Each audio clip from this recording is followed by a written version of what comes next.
Welcome back, everyone. Sheepdog Smokey here, and regardless what the story entails, what led to this, news of a death is never good news. It's never happy news. Someone, somewhere, will mourn that death. And even in the cases of brutal tyrants, someone would mourn their death. But in this case, it is someone who, at one time or another, was threatening school children. Surfside teen Sol Pai, accused of making threatening statements about Colorado schools, is dead. Miami, CBS Miami. The massive search for Sol Pai, the Surfside teen who reportedly made threatening comments about schools in the Denver area, is over. Late Wednesday morning, authorities said Pai is dead.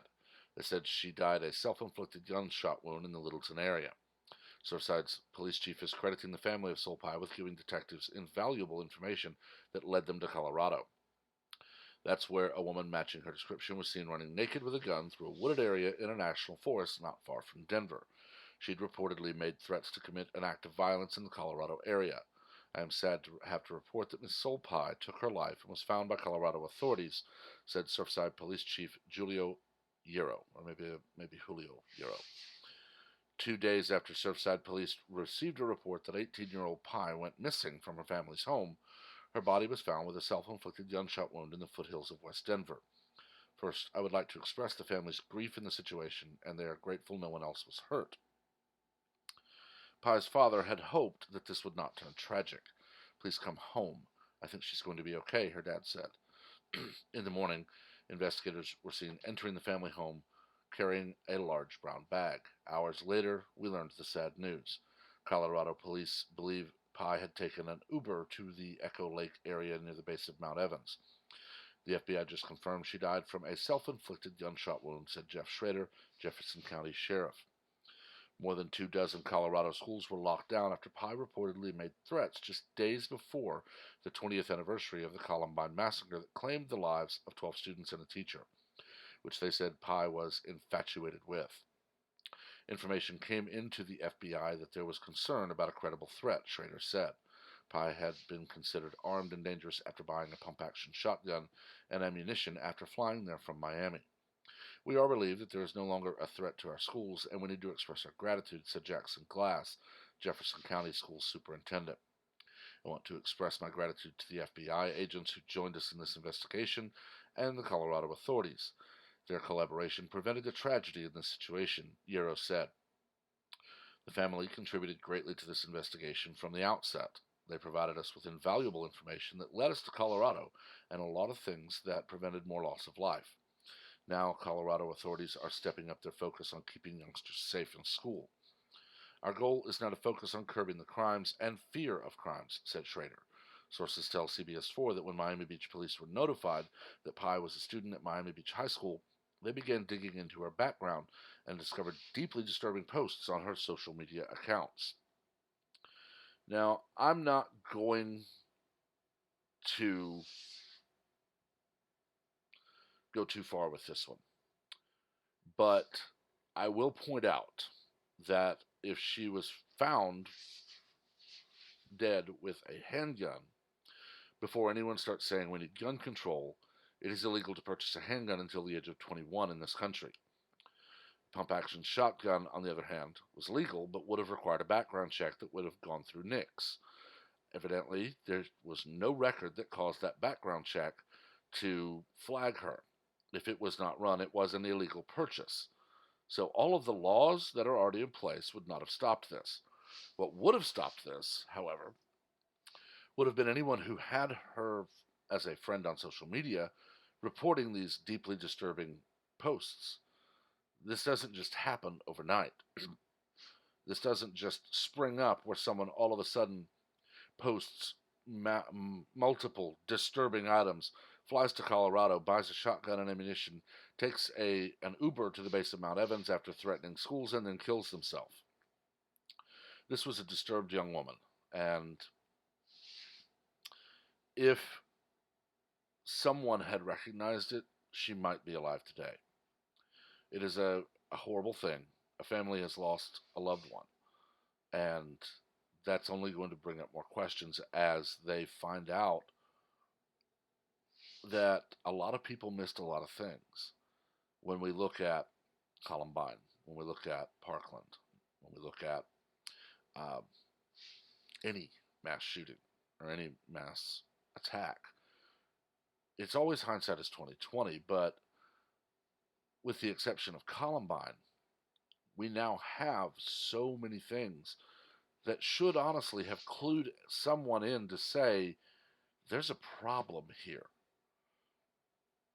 You don't have to be a minor to have someone say, listen, uh, police officer, this is disturbing. We might have a problem here, and for the police to then act. And had someone even just mentioned it to someone in a position of authority, Soul Pie might be still alive today. She would very likely not be happy at being forced into rehabilitation or counseling or whatever else may have happened, but she'd be here to be unhappy with the people who love her so much that they would have done that. I hope. I personally have dumped Facebook. Uh, I never used it, and two, the drama was too much for me. Technically, I do still have an account, as my nephew likes Clash of Clans and my parents play Heyday, which requires one. If you look at my account, it has been all automated posts or comments that I've made on other sites where you can't comment until you have a Facebook account. So they've got their hooks so deep that social media is around for everyone, and you really can't get rid of it. So I guess my only real takeaway from this is to be mindful of those around you. If you have loved ones that you notice there's changes in the way they're behaving, changes in their speech, they're not sleeping, they're not eating, any number of things, don't shrug it off. Just about, well, a little over 10, 12, 13 years ago, my brother in all but blood, Scott, died. And I've never really known if it wasn't him taking his medicine off schedule intentionally or not, and overdosing or not. Uh, I'll never really get that answer. But the day he died, he called me that morning and asked me to come down that night after school. And I told him I can't because I have a massive test at 7 a.m. the next day. It was like a 20% of my grade test. And he was very supportive, very proud that I had gone back to college like he tried to once and couldn't do. He loved the fact that we could talk about things that he had learned in college because he was a history nut too. He just couldn't stick out college. So he told me, he said, no, if you get this is 20% of your grade, man, you got to take the test. So I told him I would come down after the test because it was the only thing I had that day. And I got up the next morning and I found out he had died. Looking back, I can now see the changes in him I should have seen. He had been in a massive car accident. He was in a halo. He hated that thing. The medicine made him loopy and forgetful, and there's just so many things I should have noticed to where if he was asking me to come down that night, it may have been that he didn't have anyone in the house with him, and I could have gone down and told him, okay, I need to go to bed very early so that I can be up and get to my class by 7 a.m. But so and so will be here before I leave. Or I could have called his parents or his friends that live in the area and said, listen, he needs somebody to go check on him. I think he's alone.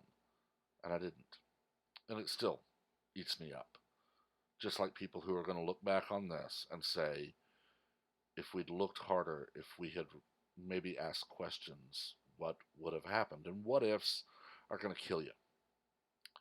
I got low after he passed away because, like I said, he was my brother in all but blood. He quite literally saved my life twice in fire training. Uh, I threw myself into school and work. I basically had returned to high school days where it was work, eat, school, sleep, work, eat, school, sleep, and that was all I did.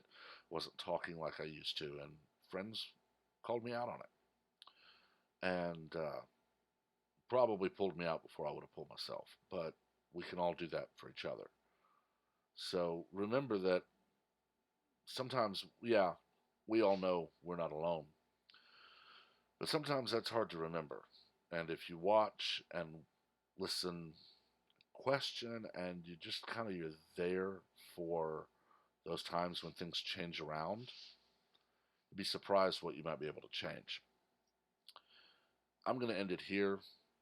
Of course, comments are open. Keep them civil. We don't learn from arguments or insults. We only learn from honest and logical civil debate.